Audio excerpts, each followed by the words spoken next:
Act 3 of Faithful Abraham. Mine high displeasure must needs return to man, considering the sin that he doth day by day. For neither kindness nor extreme handling can make him to know me by any faithful way, but still in mischief he walketh to his decay. If he do not soon his wickedness consider, he is like doubtless to perish altogether. In my sight he is more venom than the spider, through such abuses as he hath exercised from the time of Noah to this same season hither.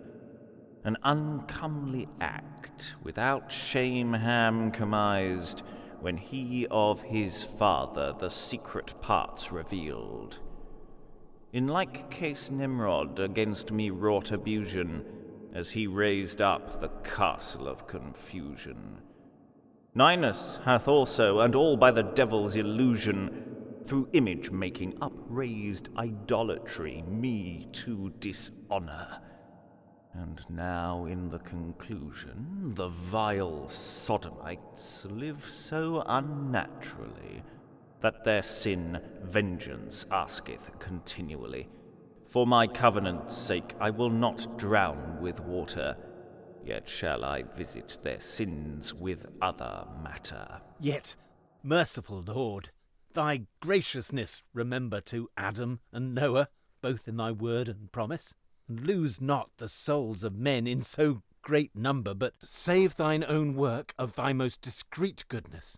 I wot thy mercies are plentiful and endless, never can they die nor fail, thy self-enduring. This hath faith fixed fast in my understanding. Abraham, my servant, for thy most faithful meaning, both thou and thy stock shall have my plenteous blessing. Where the unfaithful under my curse evermore, for their vain working shall rue their wickedness sore. Tell me, blessed Lord, where will thy great malice light? My hope is all flesh shall not perish in thy sight. No, truly, Abraham, thou chancest upon the right. The thing I shall do I will not hide from thee, whom I have blessed for thy true fidelity. For I know thou wilt cause both thy children and servants in my ways to walk and trust unto my covenants, that I may perform with thee my earnest promise. All that will I do, by assistance of thy goodness. From Sodom and Gomorrah the abominations call, for my great vengeance which will upon them fall. Wild fire and brimstone shall light upon them all.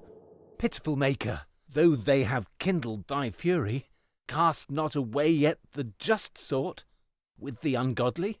Peradventure there may be 50 righteous persons within those cities.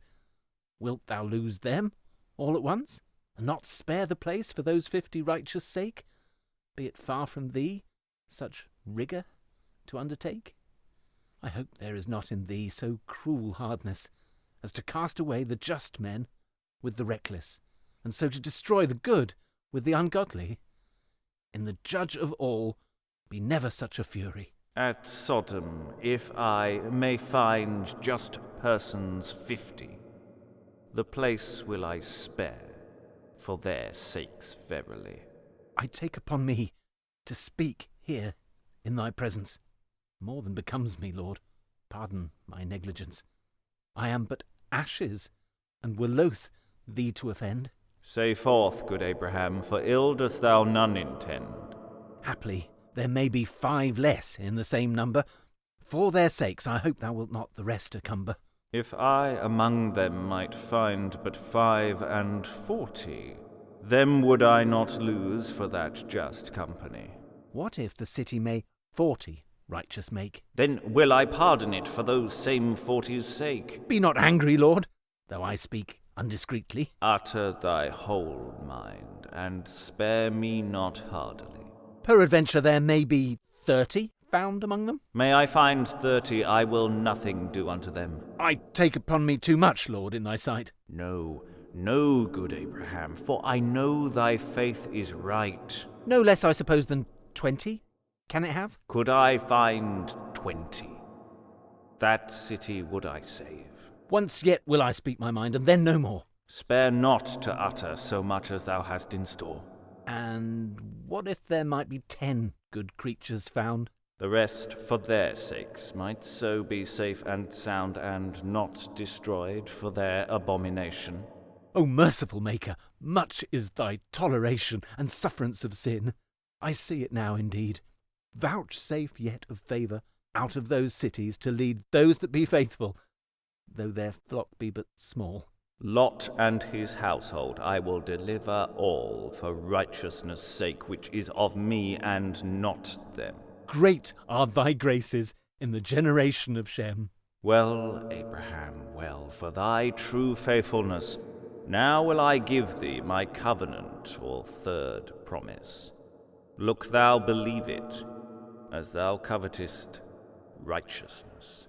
Lord, so regard me as I receive it with gladness. Of many peoples the father I will make thee. All generations in thy side shall be blessed. As the stars of heaven, so shall thy kindred be, and by the same seed the world shall be redressed. In circumcision shall this thing be expressed, as in a sure seal to prove thy promise true. Print this in thy faith, and it shall thy soul renew. I will not one jot, Lord, from thy will dissent, but to thy pleasure be always obedient, thy laws to fulfil, and most precious commandment. Farewell, Abraham, for here in place I leave thee. Thanks will I render, like as it shall behove me, everlasting praise to thy most glorious name, which savedst Adam through faith in thy sweet promise of the woman's seed, and now confirmest the same in the seed of me. Forsooth, great is thy goodness. I cannot perceive but that thy mercy is endless, to such as fear thee in every generation, for it endureth without abbreviation. This have I printed in deep consideration. No worldly matter can raise it out of mind, for once it will be the final restoration of Adam and Eve and other that hath sinned, yea, the sure health and race of all mankind. Help have the faithful thereof, though they be infect, they condemnation, whereas it is reject. Merciful Maker, my crabbed voice direct, that it may break out in some sweet praise to thee, and suffer me not thy due lauds to neglect, but let me show forth thy commendations free. Stop not my windpipes, but give them liberty to sound to thy name, which is most gracious, and in it rejoice with heart melodious. Then in a loud voice he begins the antiphon, O Rex Gentium, the chorus following the same with instruments.